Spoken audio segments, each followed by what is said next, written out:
Mark, welcome back to the show. Cable, man, it's good to be here. What's going on? Oh, it is 78 degrees in Texas. It's hot. It's getting hot. And turkey season's right around the corner. So, yeah, good I, I, times are on the I, horizon. I can tell you it is the opposite of that here. We've been pretty bitterly cold for, I would say, too long. We had a window, actually. I was gone at the Western Hunting Conservation Expo, and we had like almost nearly a week long window of like 60-degree weather. Hmm. And then, yeah, I got back and just back to bitter cold. But tomorrow, it's looking like we're going to get 51, and that's just going to be heavenly. So, you're from Oregon.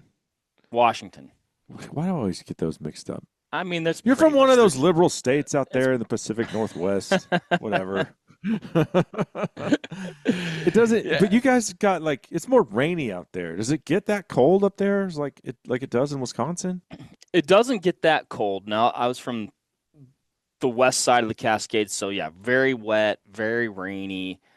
But 50 degrees and wet is pretty bone chilling, right? Like you Mm, get cold in that kind of weather. I mean, that's the kind of weather that will kill you, right? yeah. Um, East side of the state, more arid, drier snow, less rain. So yeah, you depending on where you're at, you get a mix, but nothing as bitter as it gets here at times. I don't think. So you have a great job, obviously, with Vortex. You're very happy there. Do you like the weather? Um, the every winter I endure here, I do understand the snowbird mentality a little bit more. Uh-huh. But I'm not a big, it just depends on what you're into. Like I don't ice fish a lot, which so some people, they live for that hard water. So I've I'm I, ice fished 0 times in my life. so I end up I'm not a big snowmobiler or something like that. I grew up skiing, right? So that was kind of the Hmm. winter sport that I did for many, many years. But you know, and there are ski hills here. I think, operative word hills. But I mean, people, they learn to ski here and get into the activity, and it's good stuff. I do threaten to take my girls skiing just because I enjoyed it so much, and at least teach them how to do it. See if they might Mm, take to it, and then, if they did pursue that and maybe go on some, family ski vacations or something like that. I don't know. yeah. Well, we are about to head on like spring break number 5 ski trip, and we went some when I was a kid, and I was like, God, how can my parents afford this? And it's expensive, but the kids love it. And you take them once, then they feel this entitlement. Like, well, don't I just get to go every year now? And then Right. you don't want to disappoint them, and you're like, God, so yes, now we're going back to Colorado. Wolf Creek gets the most snow in Colorado, and we've been there. This will be the second time there, and then Purgatory. We went there 3 times. So yeah, your kids would love it, but you would be sucked into this world that I live in, where now they. I mean, when do we stop? I guess when they go to college, maybe they can do their own thing. Do I have to pay for their spring break ski trip up until then now? I mean, likely. Yeah, Maybe I don't. would. Maybe I don't do it. I guess. It's it's a cool sport. It's a fun sport. Like you said, it's an expensive sport and I mean, God bless my parents because they paid for me to do it from like second grade through high school, right? Yeah. Um, but there's you're a grown kid. That's like new ski boots every year. Maybe new skis every year. No, Like no, it. no, no. We're rental type of people. Oh, nice. Yeah. Well, okay, but we were going every weekend though. Oh, okay. You Yeah, know what I that's mean? It different. wasn't like once a year. Yeah. So, yeah. Yeah. Which my son will get to ski with a cast on because I had told you the other day we had to push the interview back a day because Henry. So I have a e-bike from a reputable hunting company, and he has commandeered it. He thinks it's his. I don't know if I own anything actually, Mark. Again, the entitlement. Yeah. So he got about 6 months ago. That e-bike probably had been sitting there for over a year unused. I got a Can-Am this year, and so the e-bike, I feel like I was cheating on it. But anyway, The quiet cat was sitting over there collecting dust, and he was like, "I'm going to start riding that thing." And my wife is a nurse practitioner in a trauma unit at a hospital where she sees a lot of kids come in. My kids have never done anything without a helmet on. We didn't ride with bikes with helmets when I was a kid, but they do. And I always kind of thought it was silly until the front tire flew off of the bike the other day. Not the company's fault, because it turns out he had mentioned to my wife the tire was acting funny, it was wobbly. But he didn't tell Dad, and so it didn't get tightened.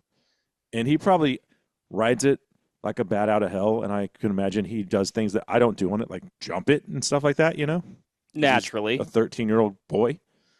And so anyway, he knew that the tire was acting funny, and yeah, he's riding it, and the tire flies off, and he goes over the handlebars face first, smacks his head on the pavement. Thank God had a helmet on, but broke his left wrist and sprained his right wrist really bad. And I told him I was selling the e-bike, and he started crying. He's like, "No, don't sell it. As soon as I get my cast off, I want to be back on it." I'm like, Well, I "Oh mean, no." the good news is it sounds like he's living life full send Yeah. and not afraid to get back in the saddle. So these are really positives. I'd look at Right. those as positives, Cable. But yeah, I mean, super bummer. That stinks, particularly when you got a ski vacation coming Well, up. the doctor said, I said, so obviously his spring baseball season's pretty much shot. And he's going to miss a lot of soccer games. Can he go skiing? And she looked at me and she was like, well, it sounds like you've already possibly paid for the trip. So I guess I have to say, like, legally, no, he shouldn't be skiing, but he's probably going to do it anyway, right? And I was like, yeah, probably so. She's like, well, good luck.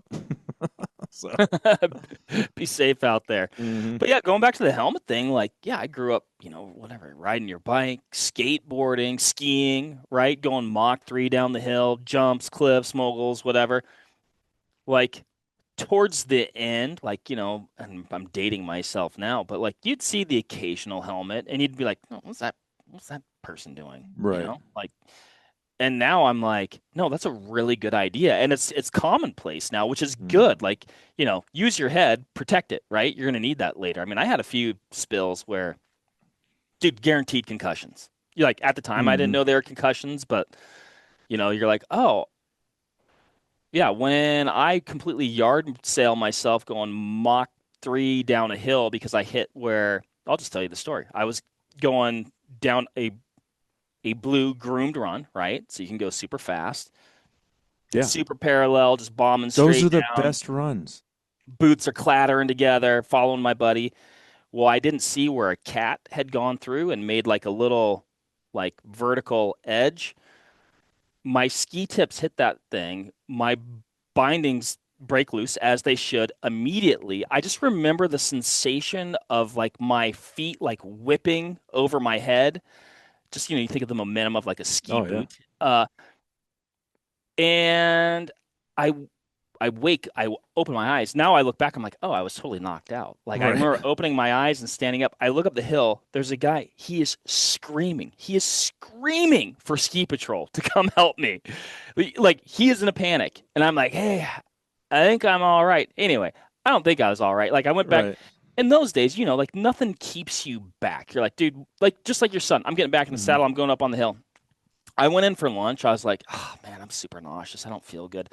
And I just like sat in like the lodge for the rest of the day in a nauseous daze. And I'm like, oh yeah, dude, you hit your head a little too Yeah. hard. But So whatever. Anyway, wear a now helmet. That's even the moral of the story. Wear a helmet. yeah. And so but I don't my wife is the one that gave him permission initially to ride the thing. I was out of town on a hunting trip and I come back and like all of a sudden the e-bike is his. And I'm like, "You work at a hospital." So I never fully understood that. I'm going to ask her about that. Like but it's all Well, you left it. I mean, you essentially left it out collecting dust, mhm. and he commandeered it, and then assumed squatters' rights on it. It is his now. Uh, I am one of the people on the mountain that doesn't wear a helmet. That's very odd in 2026. I've found out. Are you also skiing in a jean jacket? No, no, No. no. Okay. I do most of my ski stuff is my warm hunting clothes. I'm like, I'm not paying $300 for a ski jacket. I got this camo stuff. It's the warmest stuff on the earth. Like I mean, it is. everyone in line's like, oh, I almost didn't see you. Oh yeah. Oh god, the classic. Uh-huh. It's all the same stuff. You know what I mean? Like a soft shell jacket, camo or not, pretty much a soft shell jacket. Mm. I mean, there's definitely tiers of quality, but puffy jacket. In essence, they're all puffy jackets, right? So Yeah, I found the best thing though that I've discovered in over the last few years is the heated stuff. Like whether I, it's skiing or one of the coldest things I've done recently was go sea duck hunting in Massachusetts. how was that? It was epic. I mean, the eiders are just flying into your face like 10 feet away. Were you in like a layout boat, or One what were day, you? yeah, and then we hunted off the jetties another day. What'd you Um, like better? the layout boat was sick. Yeah. Really? Oh yeah. Yeah. And but my buddies went with Kent Cartridge, and they were laughing at me because I was putting on this heated stuff, and they're like, "You're a big wuss." I'm like, well, I'm from Texas, and I don't really like being that cold. But then we get to the boat ramp, and both the guides had on all the heated stuff, and they're Oh like, no way. they were like, he's the only smart one. W- And so I haven't. So I actually do struggle, particularly with like my hands and feet Hmm. get cold. Miserable. Till I can't feel them, and then you can't.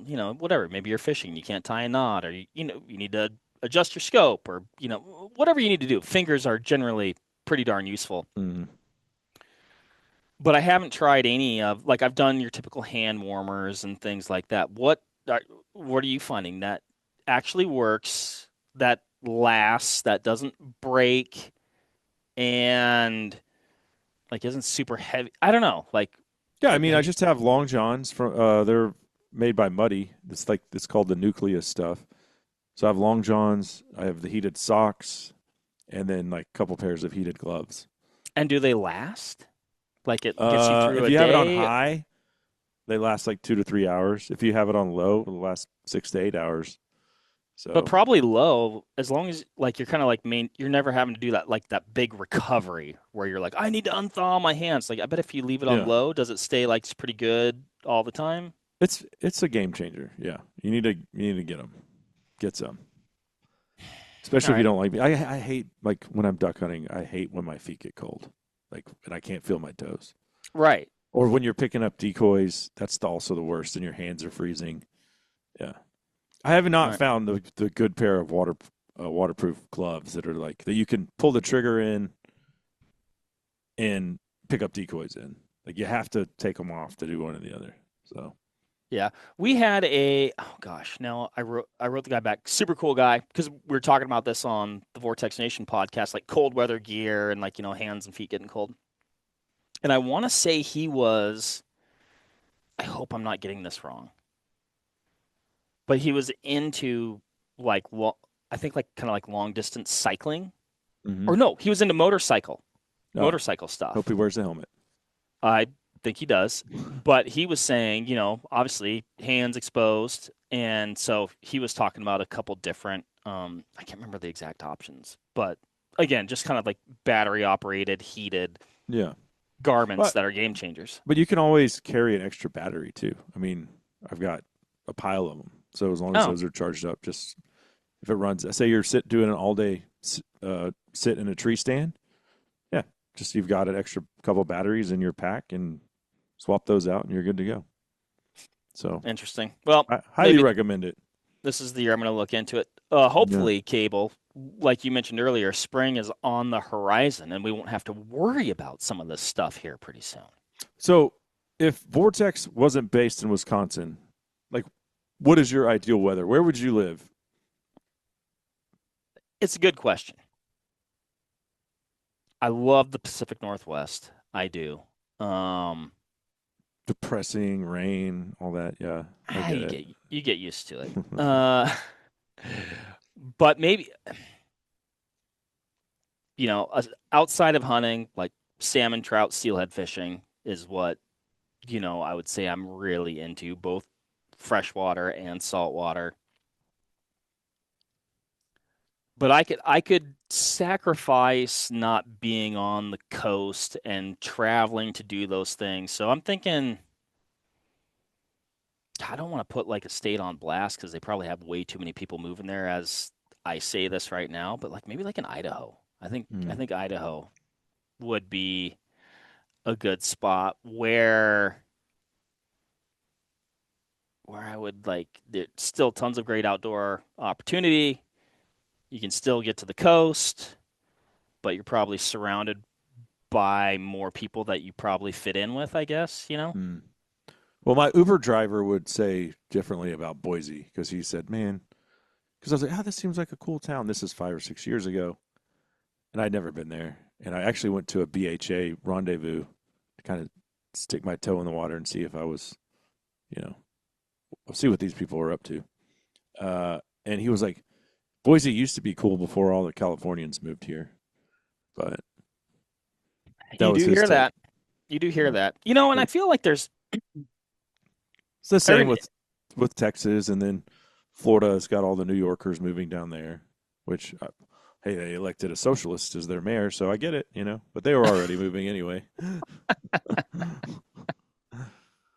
yeah, I don't know. Yeah. Yeah, I've heard Boise is a cool spot though. Yeah, Nice weather. I think that's why people I think it's like the San Diego of the Rocky Mountain West or whatever. yeah, right on. So spring's here. You like turkey hunting. You like bear hunting. What are your plans for the spring? Definitely some turkey hunting. Gonna try and mix in a little bit more fishing. Had a phenomenal black bear hunt last year with a really good friend of mine. Shot a really nice bear. I always say I'm looking for an adult bear by Yeah. itself, and this just happened to be a real big one. So I'm still bear meat rich. In fact, I was just looking up some recipes yesterday on some new stuff that I want to try, but. I don't have a bear hunt planned this year, so I think maybe a little extra turkey hunting, maybe mix in an out of state turkey trip, and then also some fishing. Going to try and get back, do a little bit of steelhead fishing in hopefully March, if I can swing that, and then yeah, and then turkey hunting around here, around home. Mm-hmm. So Well, that uh, that sparked a thought in my brain when you just said you're bear meat rich. So I was thinking about your freezer, my freezer, and what happened at my house last night. We finished up eating dinner, and my daughter was like, "Can I have ice cream?" And typically the ice cream stays in the freezer in the kitchen, but it was full, and so I put it in the. I've got three wild game freezers in the garage, and I put it in the bigger one of the three. And my son walks out there to get the ice cream. He's like, "Well, thanks, Frankie. Not only can we not have ice cream because it's melted, but now all the wild game is thawed out." And it was still cold, and half of it was still frozen. But I'm generally a very good father. We all have our moments of weakness, right? hmm And I'm a very loving and understanding father, but I was not very loving in that moment because I was very terse with her to the point where she was crying, and my wife was like, "You need to relax." And I was like, "She needs to be more responsible. Like that's like a fall's worth of meat in there, like." So I ended up apologizing to her, and she's crying. I'm like, and she's 11, and I'm like, "Frankie, don't worry about it. I'm sorry I reacted the way I did." But on the inside, I was still like, you I need to felt be like it more was fake. responsible. I was still very angry. Just halfway through the apology. You know what? I can't do this. I'm sorry. Well, I went through the apology, but I didn't believe a word I was saying. I was completely lying to her. But there's They very do. few things that would irritate me to that extent. And I didn't yell at her or anything, but very, I was very terse, and she knew that I was pretty pissed. They do make, and I found this out the hard way She didn't too. shut the freezer all the way. Is what happened? Right, right. Freezer alarms, I thought about that. Yeah. and it can actually like they can connect to your phone, and it sends like I mean, it's pretty. So, and I found this out. Number one, my very nice coworkers that gave me one because a similar story to you, and I lost.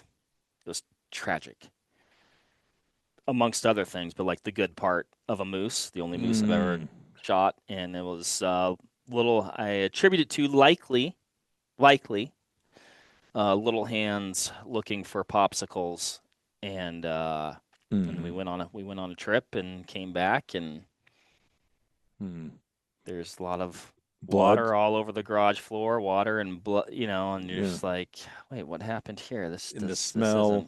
yeah, Yeah. not I've had good. that happen where a Pretty freezer's just sad gone deal. out. Yeah. But so yeah, I am gonna look into those. I need to order 3 of those bad boys, Yeah, especially if yeah, they just sync up to your phone. pretty good investment.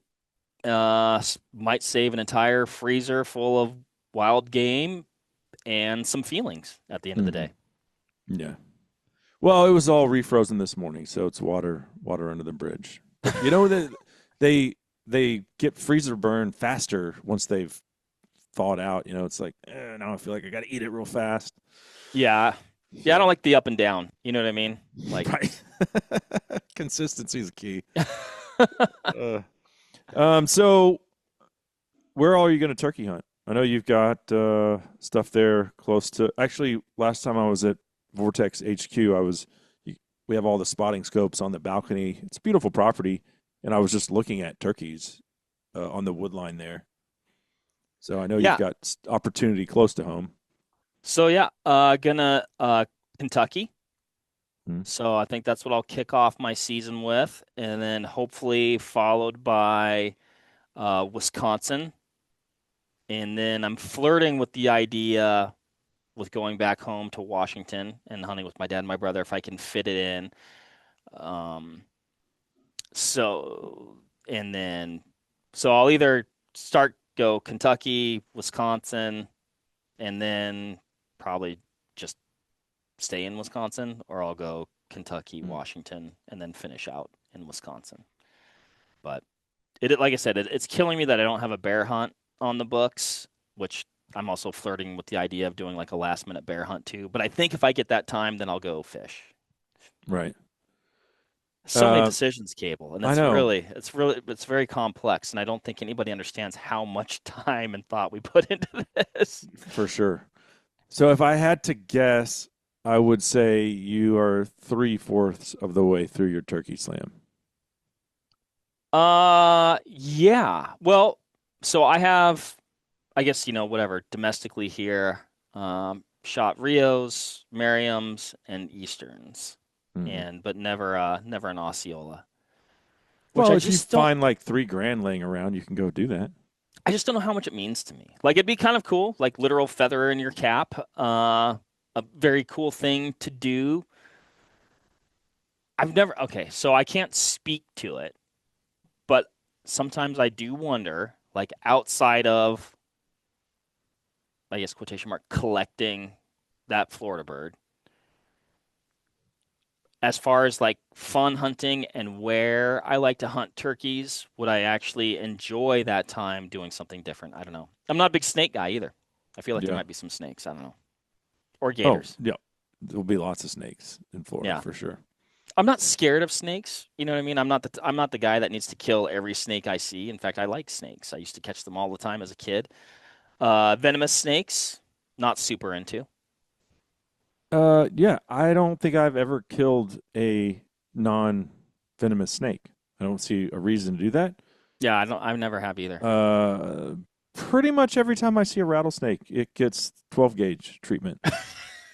No free passes.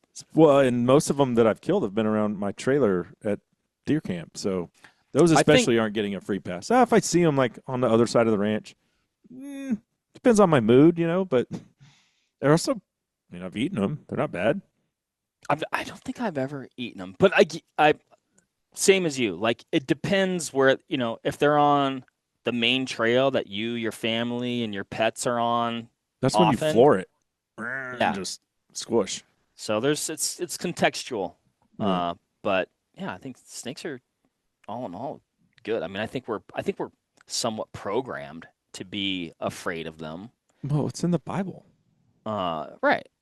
But then, like, it's like, ah, and then you're like, oh, it's one of you. All right, whatever. If it's a non-venomous snake. Mm. Like the best snake, in my opinion, is the blue indigo, which eats rattlesnakes. Oh, no kidding, huh? I'm not Oh super yeah, familiar with those the things. best snake. Yeah. Very very common in we call them the Texas indigo. There's other indigos in the country, but yeah, they primarily. I don't know if it's their main course thing that they eat, but they eat a lot of rattlesnakes. Are they blue? Bluish black. Okay. Yeah, I mean you could say yes. They're bluish. They're really pretty. Cool, man. Yeah, I'm gonna have to look those things up. yeah. Um, I went to this expo in Dallas, the Texas Trophy Hunters slash SCI Expo they had in January, and I booked a hunt there. And I think it's a hunt that you've been on, so I wanted to talk about that. So I'm going to Kodiak Island, and we're gonna hunt blacktail out of a boat. And you spend a week on the boat, and they drop you off and say good luck, and then they pick you up in the evening. And you can also duck hunt or fish. I think they're gonna have crab pots going and stuff. But I think you've done that trip. I know you've been blacktail hunting. So yeah, I've hunted Kodiak twice. Both times early though. So I want to say one time like the last week of August, and then one time kind of bridging the last part of August, first part of September. Mm. Amazing place. It's prehistoric Jurassic Park wildness. You got the brown bears to contend with, which adds just an extra layer. Mm-hmm. Certainly keeps things interesting. I haven't done the boat thing though, which I Okay. would love to do. Both times just gotten dropped off Mm. to kind of live for the week. And but yeah, it's a cool place. They're amazing deer. The time, because I think you're going in. Are you going in November or December? December. Yeah. So Yeah. I mean, definitely pretty late. I would have to think it's going to be pretty cold and Well, and that snowy. was intentionally because you could go all the way from late October through December, but I want to get a Harlequin duck, and so I had to line it up to where it could do both.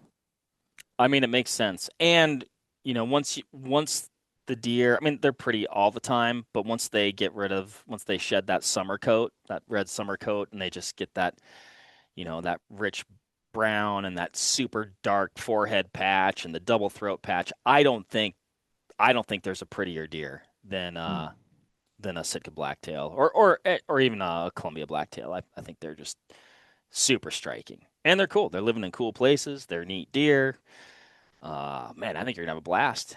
And then yeah, you got some fishing going on, some crabbing going on, got the sea duck hunting. So I mean, it sounds as cool as it gets to me. Yeah. Well, so I booked the boat for a week and then texted my A team of guys that are always down to go on the next adventure, and it was just like the first five that responded. Dude, it was spoken for within 10 minutes.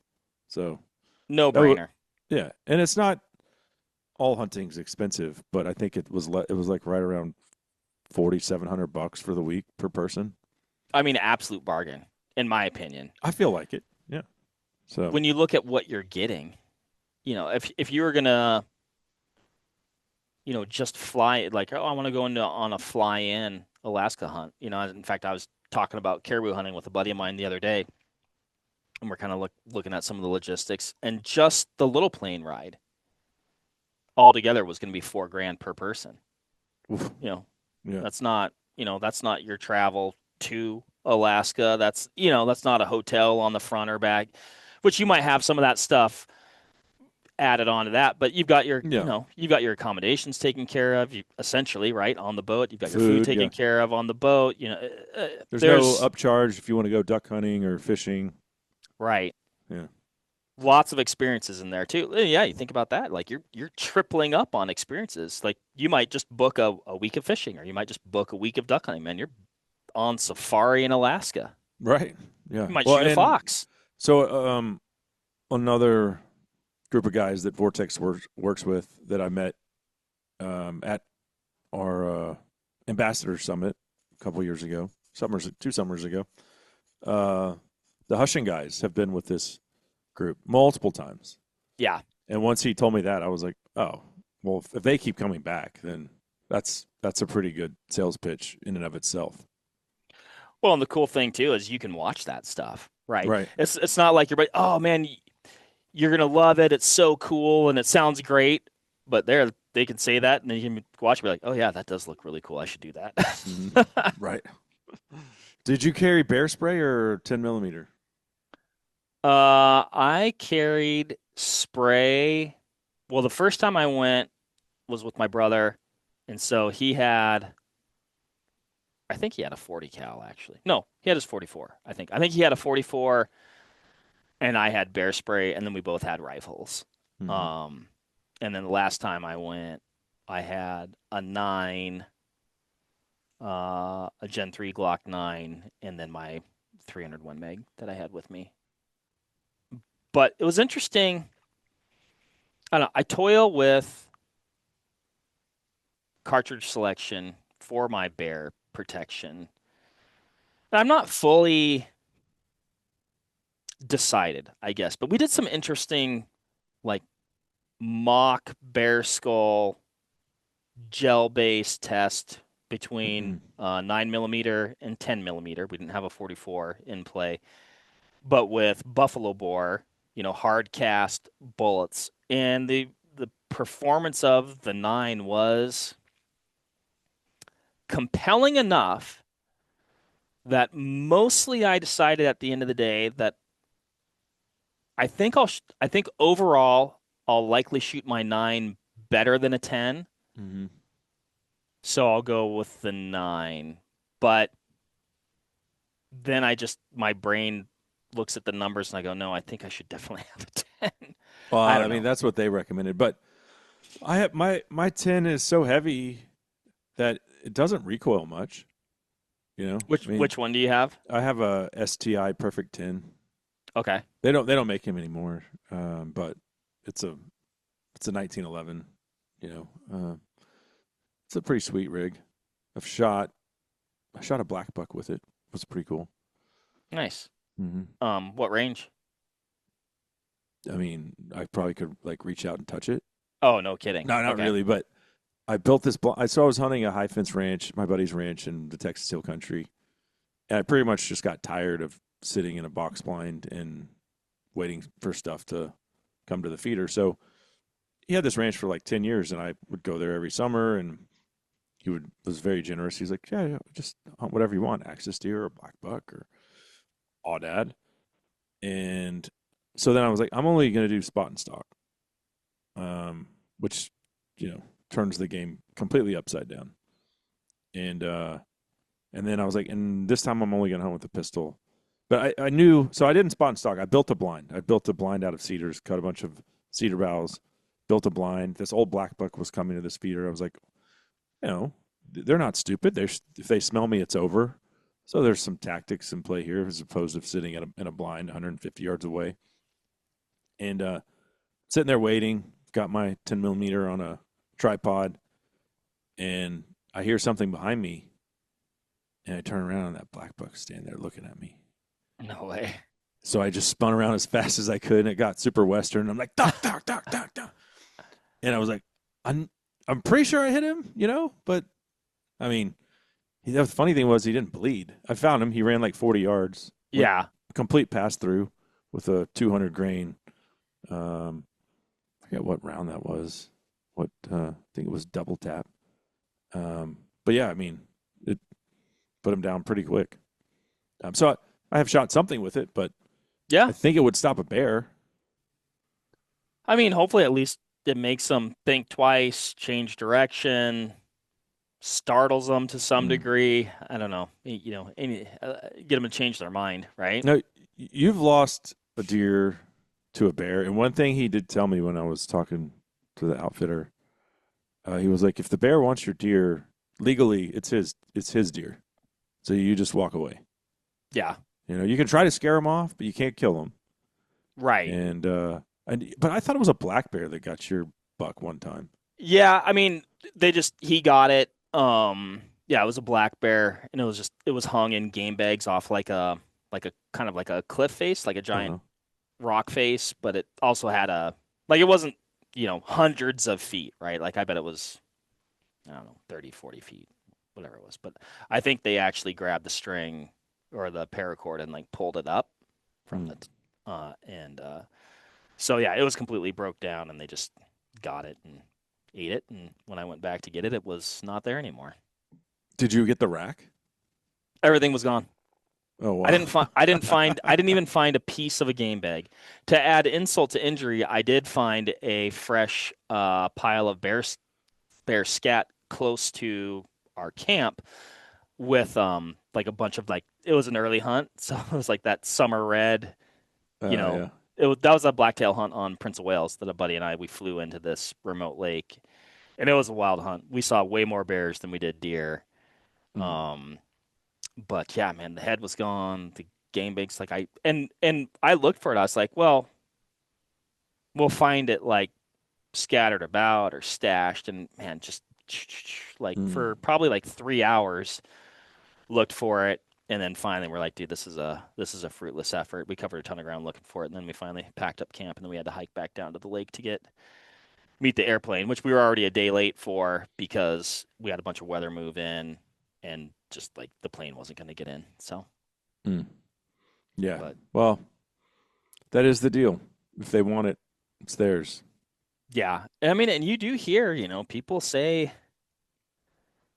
I mean, you hear it enough that you believe it, that those bears recognize what the sound of a gunshot means, which maybe they do. But yeah, I'd work hastily. I also don't know in December what the bears are doing that Let's time of hope. year. Let's hope they're hibernating. I wonder if like, are they tucked in? I have no idea. Seems like they Fingers crossed. probably would be, right? Right. It's gonna be pretty cold, I imagine. Pretty cold and snowy. Mm. So yeah, Let's go with that. Yeah, you might I like that idea. yeah, yeah, fine. Don't even worry about it. Don't even Yeah. worry about it. Rank your Maybe, top maybe, five. Sorry. I was gonna say maybe legitimately you won't have to. I don't know. Comment below. Yeah, that would be great. So, rank your top five best tasting venisons, and I'll go first. I'm gonna go moose.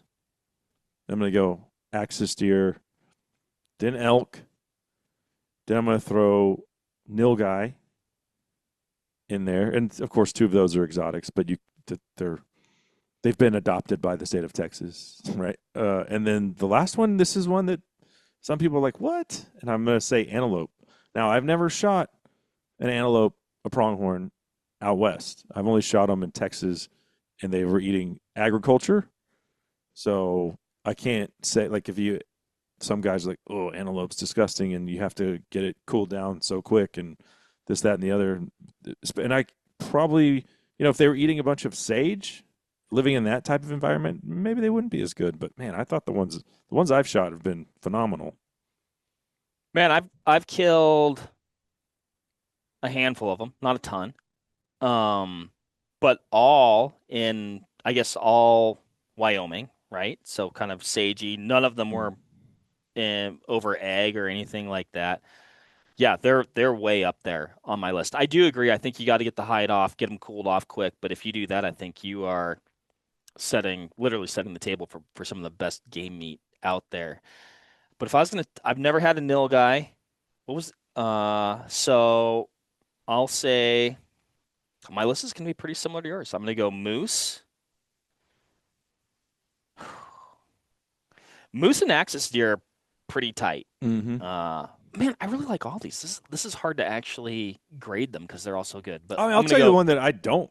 I mean, I don't dislike it, and we eat more of it than anything else. Is whitetail. It's fine, but like for me, the others are better. Like, I and I I can tell a difference. I agree with that. So I'm gonna go. And again, some of these are interchangeable. I'm gonna go moose, axis deer. The, then I'm gonna go moose, axis deer, antelope. Antelope and blacktail are gonna be right neck and neck, but moose, antelope, are moose, axis deer, antelope, blacktail. Is elk making the top five? Oh man. Moose, axis deer, elk, then antelope, and then blacktail. Okay. Yeah. Yeah. I think moose is just It's impossible so to good. beat. It's just so good. Yeah. That's how I got to go on another moose hunt. My wife was like, I shot one in 2018 or 19, and we ate it for like 2 years. And she was like, recently, I guess I was probably 2 years ago because there was a lot of planning involved. But she's like, when are you going to shoot another moose? And she's never been like, when are you going to go on another hunting trip? So I was like, okay, yeah, we'll do that. So Yeah, it's legit so good. And it's just such I mean, you get so much of it, right? And it's it's like the buy best another of both freezer worlds. amount, you Hmm. know? So, Yeah. Sorry, it took me a long man, you're asking the tough questions there. That took me a minute. yeah. Um, what's your favorite way to prepare wild turkey?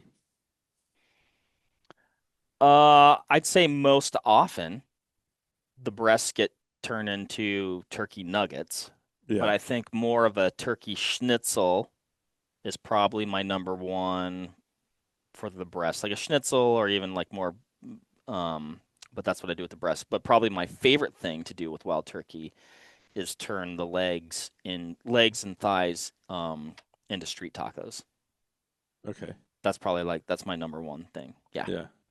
I haven't done that. I've done some pozoles with the legs, I which don't is even know what like a that is. it's like a stew. It's got hominy in it.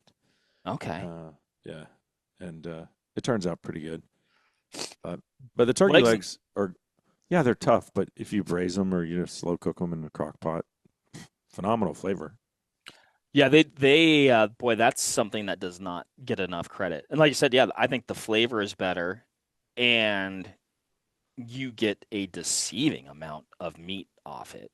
Like Hmm. there's a considerable you throw two turkey legs, like you said, in a crock pot with the thigh on, and it just you just flake it off with a fork, and you get all those weird little like sinewy leg bands. It looks like you open up a fan or Yeah. something, but it comes off super easy. And you look at like the yield off that, and it's like it's shocking, really.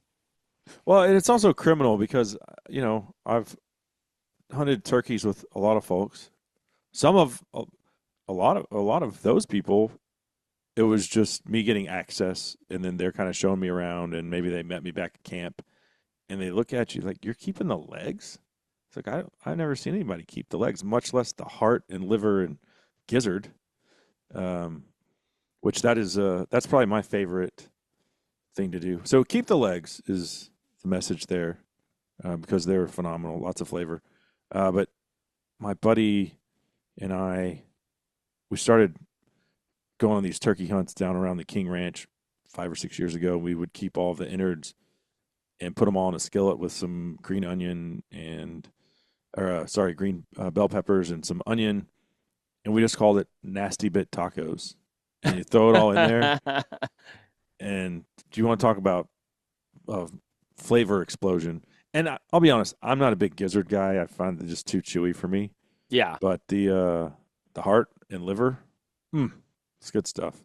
I need to be saving that, huh? Put a little butter, maybe some garlic in there with it, and yeah, got yourself a fine tasting meal. That's not. I'll save Nasty bit tacos. like big game hearts, uh, Hmm. but I haven't done it with my turkeys before or the liver. Yeah. But maybe I'll. Everything with wings, I find that the heart and liver is pretty good. Interesting. I'll have Dove, to. we save every dove heart. I mean, and it's not even it's a morsel, it's not even a bite, but I toothpick them and put a dry rub on them. Maybe put 10 on a toothpick, and then the kids just, oh man, they think it's the best treat ever. That is awesome. Hmm. That is super cool. Yeah. I love it. But yes, the legs, unpopular opinion, I like the legs of turkeys more than I like the turkey breast itself. Do you feel like you're wasting the breast when you turn them into fried nuggets? And I do that because the kids love it, right? They want, oh, I want the turkey nuggets, Dad. And I'm like, but there's so many other things I could do with this. It would be better. I I do don't it for know. them. It tastes good. Everybody eats it, Right. and it's simple. Like that's what I like about it. Mm. Um. All right. So turkeys on the horizon. I've never hunted in. No, I've never hunted in Kentucky. So I haven't either. That'll those will be my be first time. Easterns. Hmm. Yeah. I got my first Eastern in Tennessee last year, and everyone said, "Oh, Easterns are more wary than Rios," and they're right. They're right. they, they We are. had a hell of a time. A hell of a time. I mean, toiled for 3 days. Finally got one. But yeah, I was like, these birds are not cooperating. Uh, They're tricky, man. The Easterns are tough birds. They're different. when They're they would say they're that, Mark, built I would different. just like be like, "You're full of crap." You know what? It's just because that's where you live, and you think your birds are better, and you're a better hunter because they're harder to kill, and like you're just full of yourself. No, they were telling the truth. I was No, yeah, humbled. they're not lying. But I agree though. Like if you haven't done it before, you're like, come on, bro. A turkey's a turkey. Like yeah, they're Right. different, but like they're all turkeys. No, no, no, no, no. They're a more challenging bird. Yeah. Yeah. Yeah. And more frustrated. I mean, which is part of their beauty, right? Like when you Yeah. get one, you feel like you did something, but yeah, they can frustrate you. So I apologize for all of the evil things I was thinking in the back of my mind when hunter after hunter that's been on this show over 17 years would tell me, "Oh, well, wait till you hunt Easters." I'm like, "Okay, whatever, bro." Yeah. That I was the apologize. old cable. That was Yeah. the old cable. All right, let's talk new stuff from Vortex. I got a new hat on, by the way. I don't know how long this guy's been out, but it showed up in the mail the other day, and I like it. It's a sweet It, lid. it looks pretty sharp, man. Yeah. Dig Very it. modern. Pulling off the rope hat, which is Mm. that's a solid move. I like it. Now, there is this thing with the rope hats, and people they tend to want to wear them like a flat bill, and I cannot do that. I'm not a flat bill. You've got a nice curvature to your Vortex hat there, A so little that's subtle. respectable. Yeah. Yeah. But I don't get it. I'm not the flat bill wearing guy. I think a little bit of curve is functional, number one. Mm. We're trying to shield our eyes from the sun a little bit, and you kind of get a little, you don't need a lot. Now, what I've got going on here, like it's about the same as yours, like pretty subtle. Not like the curve of where the first thing I did when I used to get a hat was bend the heck out of it, Right. throw it in a pint glass for a week and let it set in, and then off Mm. we go, right? Um, I still think that's coming back though. I don't know when. I actually thought it would have been back already, and it hasn't. I think the Yeah. rope hat, kind of like the old school, filled that gap, but we'll see it eventually. Mark my words. Um, New products though. More importantly, Cable. Your new hat Hold would on. Let be. me throw my friend under the bus first. My friend Cody. He lives in outside of Abilene, Texas. He's a cowboy. He wears boots and jeans every day, which I like wearing boots and jeans and cowboy hats. But he actually works for a nonprofit that takes disabled kids horseback riding. So he's like Oh, living it. awesome. And he has caps with a flat bill. And I'm like, dude, you need to like take off your cowboy boots and get some Vans or something. And I give him all kinds of crap because he's got this big old handlebar mustache, and there's this cowboy, big dude too. He's like 6'4", walking around with this flat billed cap, and I'm just like, yeah. I The I I'm skateboarders called, and they want their hat back. I'm visualizing what you're saying. I like the contrast. I think I think it keeps the people guessing. And the way you're describing this, just gentleman, I think he can do whatever the hell he wants anyway. uh, yeah, okay. New products other than my sweet new cap here. We've got. Well, we'll go into detail on this, but stuff to really help you elevate your long distance game. Uh, New technology with actual optics, and then I think Bluetooth devices that you can sync up with them.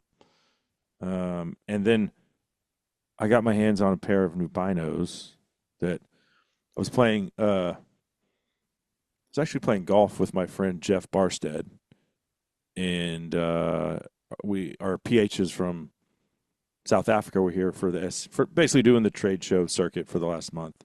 So we went and played golf. Not much of a golfer, but enjoy it. We played on his father-in-law's private course though. And Oh, so there was nobody behind us and we just had fishing poles in our golf bags. And the South Africans all caught their first largemouths, which was pretty cool. And so we spent like, hey, want to take a 30-minute fishing break? Which I mean, that was for me as good as the golf, right? But I anyway, could, Jeff had I the could, try I the new hold on. I gotta say this, Kibble. Number one, I could get very talked into what you were just describing, and I think you've pinpointed what should be an the overall experience that golf courses offer. Maybe they do. Maybe it's something I don't even know about. that should be the But norm, right? yeah, Yeah. either that or you can always bring your shotgun for the geese. Oh yeah. Now we're talking. Yeah. Just crapping all over the greens and everything. But anyway, Jeff had the Talon HD. No, wait. What Yeah, is yeah, it? Yeah, yeah, ballistic laser range finding bino, right? yeah. Which you can then sync up, paired up with, uh, Like well, the Ace weather meter. yes, and makes super easy as far as getting your dude. I think he was ranging something across the lake at like I think it was 3,000 yards. I don't remember, but it was. Easy. So yeah, so that particular unit has a max reflective ranging capability of 10,000 yards. So it ought to do everything you needed to do. And yeah, as you described, I mean, in my opinion, and I'd say one of the most notable features are are the optics, but it is to me it's the holy grail of binoculars. It's your high-end binocular. Mhm. So in the Vortex lineup, if a person is familiar, optically it's going to sit between the Razor HD and the Razor UHD, which is like our top tier bino. The optics are absolutely stunning. It's got a 10,000 yard reflective ranging capability, onboard ballistic solver, onboard Mm. atmospheric sensors, onboard digital compass, uh, The different display modes. was pretty sick too. When I was looking Uh, through it, I was like, "This is so easy and so clear and such a like a big picture when you're actually looking into the bino." yes, very clear, intuitive, easy to read display. It's gonna, the words are in words. It's not gonna look like hieroglyphics in there. Yeah. It auto levels. So like your eyes, you might have a different interpupillary distance than I do, right? So depending on where those binoculars sit optimal for you, that illuminated display is going to auto level, right? So you're not going to have to contend with like trying to read crooked or something like that. And then you can customize the display too. So you can have everything from, shot angle, time of flight, all these different things, right? And you'd be like, well, actually though, when I'm hunting, all I really need is my the range and my windage and elevation correction. Boom. Now the display is super cleaned up. You've cleaned up your field of view, um, and you've got exactly the information you need. So just depending on when you're using it, how you're using it, who is using it, you can customize that display, and it's an incredible optic. It truly is. And then it's part of our relay series of uh, of products where we mentioned the Ace weather meter before. So that's going to be your ballistic solver, weather meter, wind meter, and then you can set it up to talk to the Talons, right? So and you can Mm. prioritize things. You can say like, well, I want my ballistics to come from the Talon 10K binocular, but I want my wind and weather to come from the Ace, right? But if I don't have the Ace with me, then I will prioritize that my at least my atmospherics and weather are coming from the Talon. It's automatically going to do that depending on which pieces you have in play. And when was talking about like, the ace will talk to the Talon. So let's say that scenario I described before. I've got my ballistics coming from the Talon, but I got my wind and weather coming from the ace. Boom, I get my wind call, and it's going to use the temperature and atmospheric sensors on the ace, and then that's going to beam over to the Talon HDs. So then the next time I range, it's going to say, "Hey, you need to dial X amount for your elevation correction, and the wind is coming from this direction at X miles per hour, and the DA is this, and you need to hold X amount, right?" Hmm. So like it's pretty wild. I probably didn't articulate that super well. There's a lot going on there. I would say I'm not a technological early adopter. So, setting up a Yeah. VCR, back in the day of VCRs would have been a challenge for me.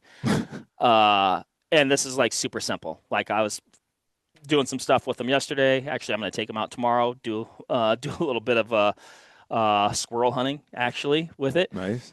But it's incredible. Like yeah, just calibrating the compass. Like simple I don't even think couple I'd step handed it process. back to Jeff, and I was already texting Graham, being like, how does a fella go about getting one of these? You Yeah, know? it's a game changer. It truly is a game changer to be able to. And I'd say, personally, right, my resistance to using like a rangefinder binocular was that I always prioritize optical quality, right? And so like in some of our other models, like the optical quality was good, but it wasn't like Hmm. UHD, right? So as I always like to say, I've grown accustomed to a certain standard of living. And so like I'd be like, well, I'm going to use a handheld rangefinder, but I'm going to use my UHDs. This is the first time where I'm like, hmm, yeah, this is really an all-in-one solution that's doing everything that I need it to Hmm. do. It's cool. It really is Yeah. cool. Well, and you can also, he was showing me like he has multiple rifle profiles saved on there. So, Exactly. I mean, doesn't matter. However many you want to put on there, save it, and it's unique to each rifle setup. So you don't have to like think about like going back and forth or anything like that. Yeah, you So, can have multiple rifle profiles, so just select the one that you want, and how then did people used to kill stuff, Mark? Like they I wore don't flannel know. and shot open sights. I don't know how anything ever died. They were a lot better than us. It's not a world I want to live in. Uh, but yeah, and then it all integrates with our geoballistic solver, right? So, Right. and you can do all of your, pre-work on the phone in geoballistics, build your profiles, and then boop, you know, boop it on over to the optic, or and then the other thing too is all the units are standalone as well. So let's say you left your phone at home, but you wanted to input a profile into the Talon binoculars. You can do that on the unit itself. You can Mm. do that on the ACE ballistic weather meter itself, right? But you can also do it with your phone. Yeah. So pretty sweet, no doubt about it. And that's again the Talon HD 10R ballistic laser range finding bino, brand spanking new. Brand new. Of note, the Impact 4000, which is like a weapon mounted ballistic laser rangefinder, Uh-huh. is part of the relay system and kind of always has been, but we didn't have other optics for it to relay with. So it is part of that relay family of optics as well. Sweet. Yeah. Okay, so that's something we're excited about. What else is has come out? Man, a few things. We were talking about, we're talking turkey a little bit ago, and we have our new Triumph Red Dot. I believe it retails for about $99. Saw that. Yeah. It uh, it is a legit red dot. 2 MOA dot. Comes with a low mount like you'd put on a shotgun, or you can mount it. It's going to come with a mount that's going to be get it to that kind of ideal AR height, right, for putting it on an AR. Uh, don't let the price fool you. It's a really really really solid dot. I think it. It's easy to do though. You outperforms. see $100 and you're like, this can't be up to snuff here. Yeah, don't have. I would encourage anybody to look through it and I guess try and run it as much as you can if you're in a retail store or something like that. But yeah, don't let the price fool you. Don't let it give you any sort of apprehension. It is a very, very legit red dot. Outperforms its price point by a lot. Is it easy to do that to have such a low price point on that product because you're only shooting stuff theoretically, 60 yards and in? Does that make it easier? No, I mean I don't think it's the distance No. Okay. necessarily at play there. I think it's that you can build a heck of a red dot for not a lot of money, honestly. I think Yeah. that's more what it boils down to. And just technology has gotten better over time. Factories have gotten better over time, and they can just give a heck of a product for the money that a person has into it. Do you remember when cellular trail cameras first came out? I Yeah, mean, I've worked with stealth cam for a long time, but I know for a fact, like the first GWX, whatever the model was, I think it was GWX wireless. Uh, they retail for like $400 for one camera. Now you can buy two packs for $120, right. and they're better. I mean, they're way better. I had freaking buy an aftermarket antenna, put it on there, so I had another $50 invested in it, and sometimes it worked and sometimes it didn't, but I was willing to deal with it because that was the technology. Then, I wanted to know what was going on and not have to go change memory cards. You don't have to use memory cards anymore. No, yeah, it's probably. I mean, so that's like that's a good analogy, right? And I think we're seeing some similar things in the red dot world for sure. Mm-hmm. Um, Yeah. and then I'll say that not a new product, but the Viper shotgun dot. If you told me to pick, I could pick any dot in the world to put on my shotgun, it would be the Viper shotgun dot. Yeah. And for the money, I mean, it's not out of hand as far as price, but performance, it's low profile, the integrated mount that just sits so low. It allows a person to kind of maintain, I'd say, to more maintain that shotgun cheek weld that you're used to. Mm. Um, Big window, clear optics. You can get it with just the dot or the multi reticle. So you got a couple different options there, but that's a cool one. That's a game changer when it comes to turkey hunting. Mm. Yeah, I've got one on my 20 gauge, which last year was the first year that I set the 12 gauge, aside and grab the 20 gauge. And a lot of people are hunting with a 410 these days. I'm Man, not, it seems like but you go out in the turkey woods with a 12 gauge these days. People look at you like you're some sort of heathen. right. It's like showing up for a proper upland hunt with a pump action. It's like what? Right. I thought we were gentlemen here. What are you doing, you Neanderthal?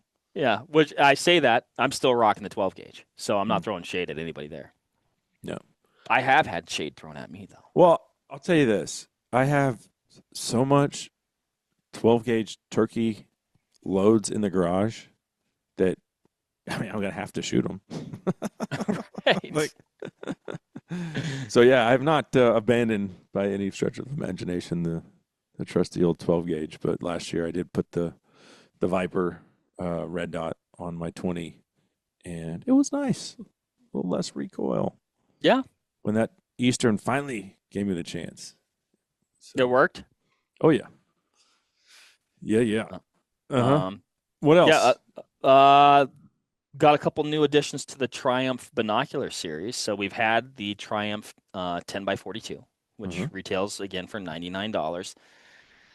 Again, way outperforming its price point. Don't let it fool you. Look through it yourself. If you're looking for a binocular, but that doesn't break the bank, pretty impressive. And so we've had the 10 by 42. We added a 10 by 28. So it's a nice little compact for a person that if you want to, pocket binocular, bow hunting binocular. Maybe you don't Hmm. need, crazy optics for your turkey hunt. great option. And then on the other side of the spectrum, we added a 12 by 50 to the series as well. So kind of filling out that line. And I smile when I think about them because they really do offer a person incredible performance, capability, optics, durability. Um, are they a Razor UHD? No, they're not. But man, Hmm. they're doing some pretty serious work for what a person has into them. Yeah, I remember.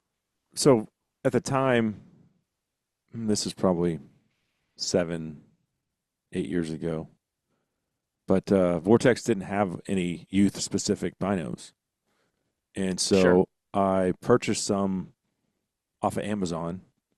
I got Henry the camo, and then the girls, one of them got a pink one and one got a blue one.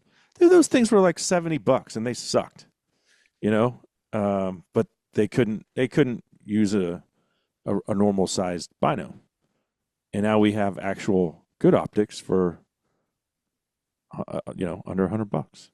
Right. Right. Yeah, and we've got some other optics that are probably more geared towards, your smaller statured young hunters out there.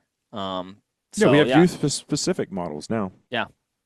Hmm. So yeah, and that's one thing that I think we work hard at Vortex is number one, we want you to get the best product for every dollar that you spend. We want you to get the best customer service, period. And I'd say in some ways, not just the optics industry, just period, right? I mean, Yeah. that is, we look at ourselves, like, we're in the service industry, really, when Well, you and think you are about it. because there's been multiple times, and people might think, "Well, Cable, you're stupid if you host a hunting show and you can't figure it out on your own or read the instructions." But there's been at least twice where I've been at the gun range and I couldn't figure something out, and I just called the customer service number, and whoever it was just walked me through it. It took like 5 minutes. You don't get that everywhere for sure. And we always talk about, oh, Vortex has the best customer service and Vortex has the best warranty, which they do. But I had never had thought to actually verify that. Well, we just say that, but no, I mean, just pick up the phone. They're like, oh, hey, yeah, man, no problem. Which model do you have? Tell them. They're like, okay, here's how this works, and you know, sort it out 5 minutes later. Cool. No, that's good. I mean, and we pride ourselves on that. We like doing that. We want our customers to have the best experience with their products possible. Um, and because we know how cool these things that we do are, right? Hunting is cool, shooting is cool, Mm-hmm. competition shooting is cool. Like these are all really cool things. We're passionate about it, right? You're passionate about it. Our customers are passionate about it. We're passionate about it. Um, so yeah, we just want to make sure people have the best experience possible. We also know that we use these products in not the friendliest of environments a lot of times, right? You're going to Kodiak Island. Can be a pretty gnarly place. Can be pretty steep. You Mm-hmm. could fall. You could drop something. You could weather, whatever, what have you. Hopefully no bears, like we said. Hopefully they're sleeping. But boy, we sure got your back, no matter what happens. Right. I actually had on this guy, and he has no. I don't think he has an affiliation with Vortex. I don't know. Maybe you guys sponsor him, but I think he pointed out to me that no, he didn't. But he teaches long range shooting. He's a former, um, forget which branch of the military he was in, but he was a sniper. And you probably saw his video because he was the one driving the little beater sedan with the giant elk strapped to the top of the thing. Nice. Do you remember that? It went Yeah, viral, yeah. and his buddy's filming him. His buddy's driving down the highway, and he looks over and he's got this great like handlebar Fu Manchu mustache, and he just looks over and smiles, and he's got this elk strapped to the top. I should remember his name. Sorry, it's rude of me, but anyway, he said I asked him what is the best bang for your buck scope on the market, and he was like Vortex Venom. You know, Yeah, hands he's not down. wrong. Yeah, those are Yeah. cool. Yeah. Mhm. And Yeah, that's coming from very a guy who featured. teaches people how to shoot. Yeah, for a fully featured long range optic that's going to do really everything that you need it to do. Uh, yeah, those Venoms are pretty sweet. Yeah. Yeah. And the price point, I think when they came out, they were $7.99, but I haven't seen them listed for that much lately. I think you could probably find one for under $600. That sounds about right. 5, 6, something like that. Yeah, Don't quote me, but yeah, yeah, right in there. pretty sweet optic. Um, well, right on. Is there anything else that we have not hit on, Mark, that we need to?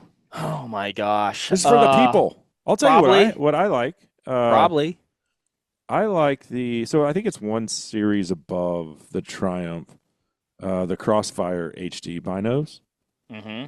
What are those? They retail for 200 maybe, depending on which one you get, somewhere in there. Ah, man, I don't even think. Not even. Well, that's my truck bino. So, I have my hunting pack. It's got my razors or whatever, soon to be Talon HD. And then I have one that always just sits on the dash, and it's like quick, like, oh, grab that, and I'm looking whatever it is, a hog or maybe a buck, whatever. You're driving around the ranch. What are you seeing? Well, those are like the ones that are that's their permanent place right there. Yeah, crossfires are great. They do a phenomenal job. Diamondbacks, that's another really sweet spot. That'd be the tier above the crossfires. I think like a 10 by 42 reels retails for, I want to say like 240 or something like that. But those Diamondbacks are, yeah, they're a real sweet spot. Tier above that, you got the Viper HDs, then the Razor HDs, and then I guess the Talons, which are, I guess going by optics, the Talons, but then they're also their whole animal, if you will, with all the other stuff that's packed into them, and then you get to the Razor UHDs. So, again, I mean, we want to meet people where they're at and give them the best product that's going to suit their needs. Well, you guys definitely do that, and it's always great catching up with you, my friend. Thank you for the time today, and I'm sure we'll do it again. I still have not ever gotten my invite for Wisconsin Turkey Camp, but every year I just look. Yeah, I walk to the mailbox this time of year, and it just never comes. So maybe consider maybe yourself someday. invited. Let's make it happen. Someday I'll make Easy the day. A team. Yeah. Book the cruise, man. Let's get you out here. All right, I'm gonna hold you to it. All right, hey, lock it in. What are we hunting up there? Easter? No. Easterns, yeah. Yeah, Easterns. Okay. Yeah. Actually, let's go somewhere else and not hunt frustrating birds. Well, just come to Texas, shoot some Rios. Got Maybe piles that's what of we them. should do. Piles. See how I flipped that? That's a master. I think I just lost the argument. Well, I didn't even know we were in an argument, but I feel like I just lost it. Yeah. we were debating. Hey, great idea, Cable. You're hosting me now. Well, I have not been to the camper since the last weekend of youth season. I had a pretty good handle on the mice and rats at that time. Yeah. But that was late January, so I'm going out there to fill feeders and get everything squared away for turkey and thermal hog hunting. See who's next week. See who's taking up residence. Yeah, we'll see. Yeah, I'm not too excited about it, but and I got to fix the shower. I've the water heater. Let's just say I have now purchased 4 parts for it for the same thing. And every single one has not fit. And so now I'm on to number 5. But I had my handyman out there last time, also known as my wife Erin, and she thinks she ordered the right part. So yeah. She knows how to fix anything. So well, I'll be thinking of you. I hope it works out. I think she finally thinks, yeah, you hunt, you bring home the bacon, so to speak, so that your daughter can leave the freezer door open. But you do bring home the bacon, and you're a pretty manly guy, right? You feel like it. I can't fix anything. I don't even change my own oil. But I do have a diesel, so that's a little tricky. But she YouTubes everything. So anyway, we got for Christmas. You're an adult. You're in your 40s. What do you want for Christmas? My mother-in-law asked me. I'm like, I don't. Thanks, Kay, but I don't. I have everything I need. I don't need anything. Spend the money on my kids. She's like, no, I'm going to get you something. She always does. And my wife's like, tell her you want a new kitchen faucet because ours is leaking. I'm like, I told her, so she got us a kitchen faucet. And my wife comes home one day, and she flips on the faucet, and she's like, you fixed this? And I was like, yeah. And she was like, I don't believe you. You hired someone to do this. And my son was like, I actually saw him under the sink for like 2 hours, cursing under there. So I think he did fix it, Mom. So she now has a real man. There you go, man. Yeah. I like it. I like it. Curse for 2 hours until you called the plumber. No. Well, apparently there's like it's like DoorDash, but for handymen, and they can come to your house and fix stuff for you. She thought she thought I ordered that.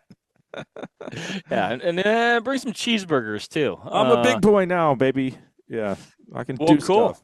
Yeah. Congratulations. That's a So big anyway, step. I got to get that camper fixed up for you for our Texas date that you invited yourself on. So sounds good to me. All right, sounds buddy. good to me. All Cool, right. Cable. Well, thanks again, man. Appreciate it. It's always fun. All right. Take it easy.